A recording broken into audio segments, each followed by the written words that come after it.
porque no se puede sostener. Bueno, cómo no, gracias. Gracias.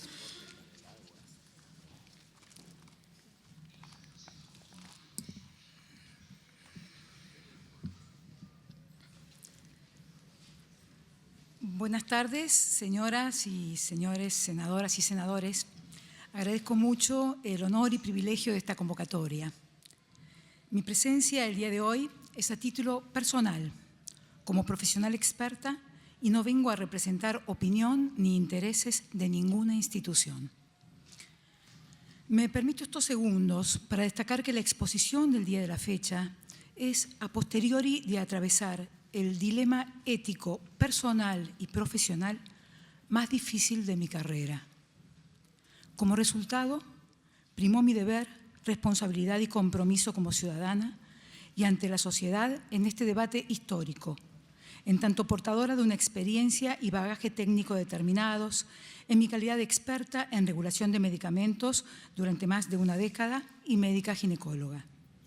El objetivo, señores senadores y senadoras, será brindarles la información científico-técnica a mi alcance para que pueda utilizarse como una herramienta para la toma de decisiones informadas, poniendo esta información por delante de cualquier tipo de opinión y experiencia personales que pueda sesgarla, de modo que pueda ser usada cualquiera sea vuestra postura y o color de pañuelo. Voy a enfocarme en los siguientes 3 puntos. ¿Qué medicamentos están aprobados en el mundo y Argentina y cuáles son sus déficits? Definición de off-label, fundamentos de la necesidad de convertir este uso off-label en uso controlado, legal y regulado. En segundo punto, propiedades de un medicamento y su registro, rango de seguridad de misoprostol, relación entre dosis y reactividad del útero y, finalmente, experiencia local y recomendaciones finales.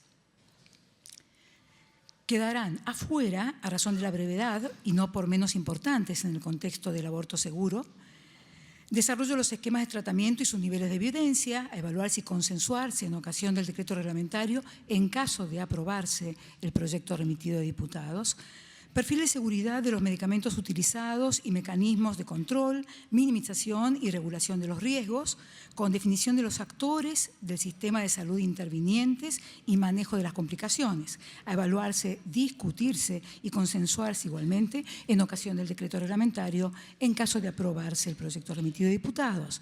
Y finalmente, algunas consideraciones respecto a medicamento adecuado, prescripción racional y su relación con el uso racional de medicamentos y medicamento esencial. En el contexto de un aborto seguro, las mujeres pueden interrumpir un embarazo por medio de 2 métodos: aspiración endouterina y medicamentos.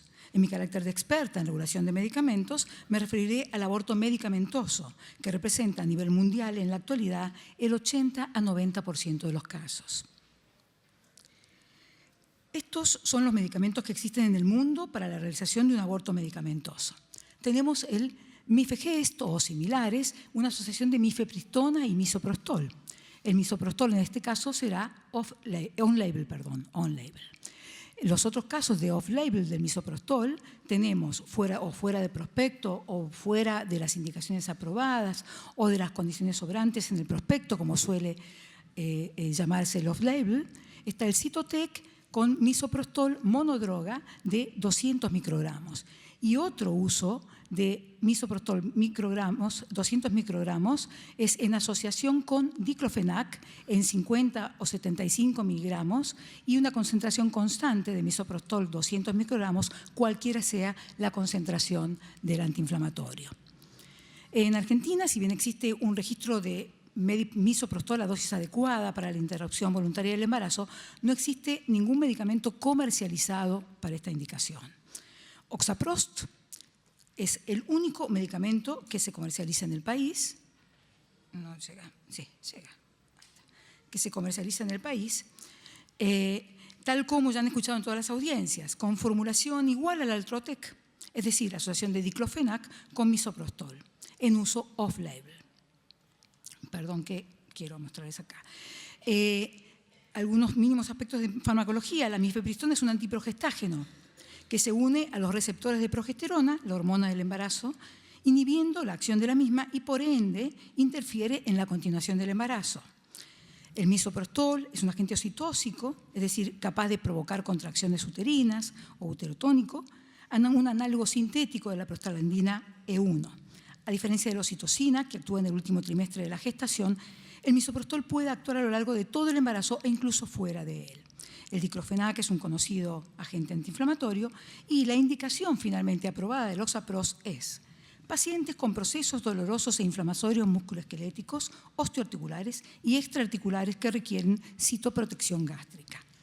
Oxapros, entonces, es el producto que se utiliza en la actualidad para la interrupción del embarazo, tanto legal como clandestino, en la modalidad off-label. En los casos de utilización clandestina, se exacerban los riesgos de mal uso y o abuso. Hablamos del off-label, pero ¿qué es y cuáles son los conceptos más importantes? Es el uso fuera de prospecto, o sea, un uso por fuera de indicaciones clínicas aprobadas, su forma farmacéutica y vía de administración, dosis, posología y población destinataria. Es muy común su utilización en obstetricia, por razones que en honor al tiempo no voy a desarrollar. Y en honor a la brevedad tampoco me explayaré sobre las razones de tan alto porcentaje de off-label en el embarazo, pero quedo a disposición de desarrollarlo más en profundidad en caso que alguno de los senadores lo requiera. Algunas consideraciones adicionales sobre el off-label: al no seguir los lineamientos del prospecto, en la práctica se usa de una manera muchas veces discrecional, cuando es a cargo de personal no capacitado ni especializado, con los riesgos de mal uso y abuso que eso conlleva, lo que se exacerba en condiciones de clandestinidad. ¿Cuáles son las propiedades de un medicamento? Las agencias de registro se encargan de garantizar la calidad, eficacia y seguridad del medicamento al momento de su aprobación. No hay seguridad y eficacia sin calidad. Los datos de eficacia de los estudios clínicos que se utilizaron para la aprobación del producto dan lugar a las indicaciones sobrantes en el prospecto. Los datos de seguridad emergentes de dichos ensayos clínicos dan lugar a los llamados ítems de seguridad del prospecto, a saber, efectos adversos, contraindicaciones, precauciones y advertencias, etc. Solo se tiene conocimiento de la efectividad del producto luego de su salida ya al mercado comercializado y es factible obtener los llamados datos del mundo real o real world evidence, como se llama ahora. Y un ejemplo que el control sigue aún después de la comercialización, muchas veces asociado a las condiciones del registro, es esta leyenda que voy a mostrarles en el producto MISOP 25 aprobado, afirmando que el producto está bajo un plan de gestión de riesgos.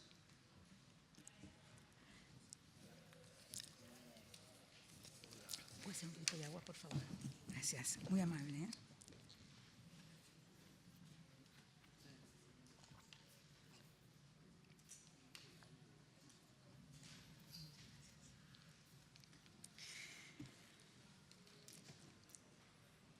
Rango de seguridad. Este es uno de los principales conceptos que quisiera transmitirles. La relación entre la dosis administrada y la respuesta y reactividad del útero a medida que avanza el embarazo. Es así que tenemos una primera franja al inicio del embarazo con un buen perfil de seguridad,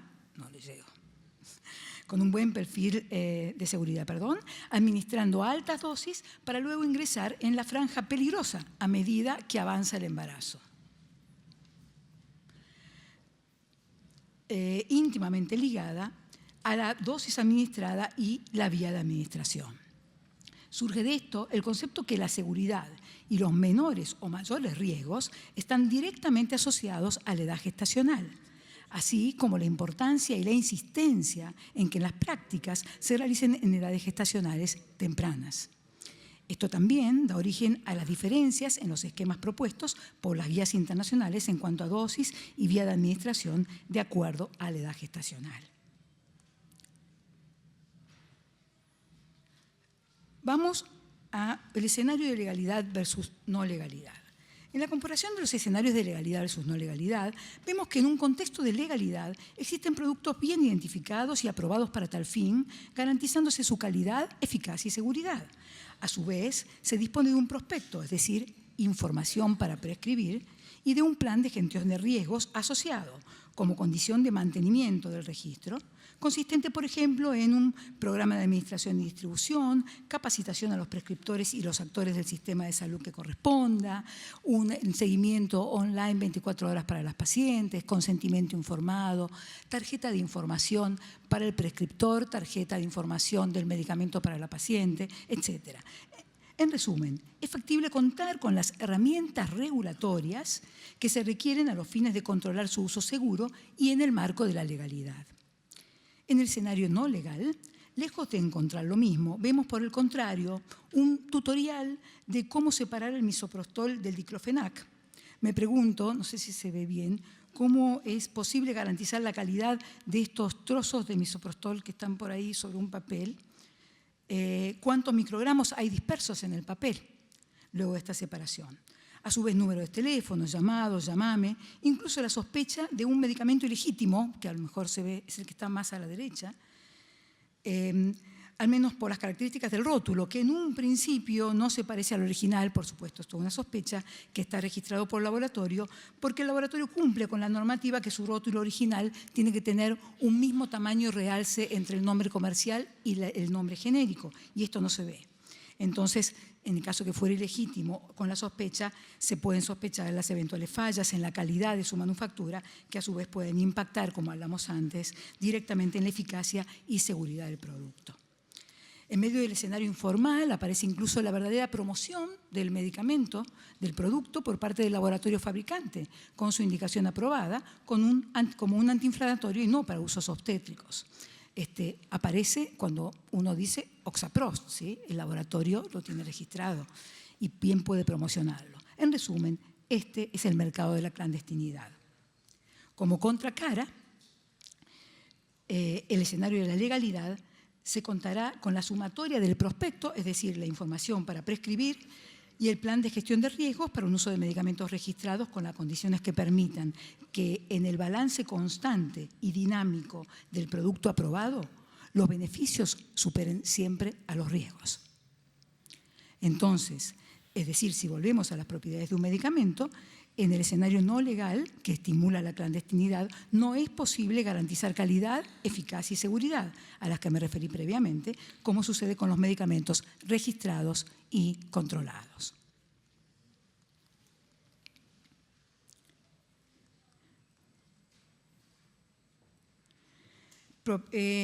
Vamos por último a la descripción de características regulatorias de la aprobación de productos para interrupción voluntaria del embarazo. Este es un ejemplo, solo un ejemplo, de lo que suele consistir en las condiciones de registro de un medicamento aprobado para interrupción voluntaria del embarazo. No sé si puede llegar a más chico la letra, que tome en cuenta, por ejemplo, solo ejemplos, contenido del prospecto con indicaciones precisas, dosis, formas farmacéuticas, vías de administración, etcétera. Condiciones de prescripción y expendio, mecanismos de control de la prescripción, herramientas regulatorias como consentimiento informado, y hablamos antes tarjeta para prescriptores, etcétera, recuadros de advertencia en el prospecto, los llamados warning box,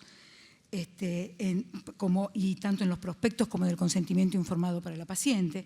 Esto es en un proceso continuo de control y evaluación de los beneficios versus los riesgos y gestión y minimización de los mismos. Como conclusiones, el paso de la clandestinidad a la legalidad permitiría salir del contexto obligado del off-label, indicaciones médicas fuera de prospecto, al on-label, según prospecto, evolucionando hacia una mejor medida del uso del o los productos y el seguimiento de su uso apropiado basado en los resultados. El salir de las indicaciones fuera de prospecto y hacerlo acorde a sus indicaciones aprobadas permitiría asimismo, a través de los registros oficiales correspondientes, porque son legales, serían legales en la historia clínica, en los registros sanitarios, etcétera, optimizar y monitorear dicho uso apropiado y minimizar el abuso, mal uso y o uso riesgoso y en seguimiento sistemático de la evolución, los resultados que permita producir conocimiento generalizable, es decir, investigar y lograr evidencia científica de calidad con datos confiables para la toma de decisiones. Ya en el pasado tuvimos una experiencia exitosa trabajando conjuntamente con la industria, la Autoridad de Registro ANMAT y los profesionales especialistas médicos, pudiendo consensuar y establecer las pautas de un uso apropiado, controlado y racional de medicamentos de estas características. En nuestro país se encuentra aprobado el misoprostol en concentración de 25 microgramos, del que he sido oportunamente la autora del informe aprobatorio.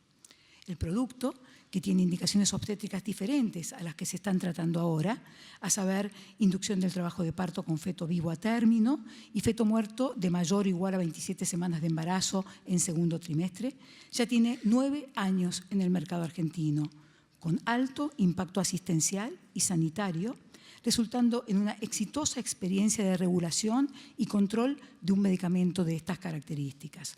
Su registro transformó una práctica caso por caso, individual y artesanal de cada prescriptor, basada en la experiencia individual, off-label, con los riesgos que eso implica, a una práctica segura, basada en la evidencia científica, con un producto de calidad, eficacia y seguridad garantizadas y pautas claras de su uso, lo que permite identificar los riesgos de primera mano y evitar el mal uso y abuso.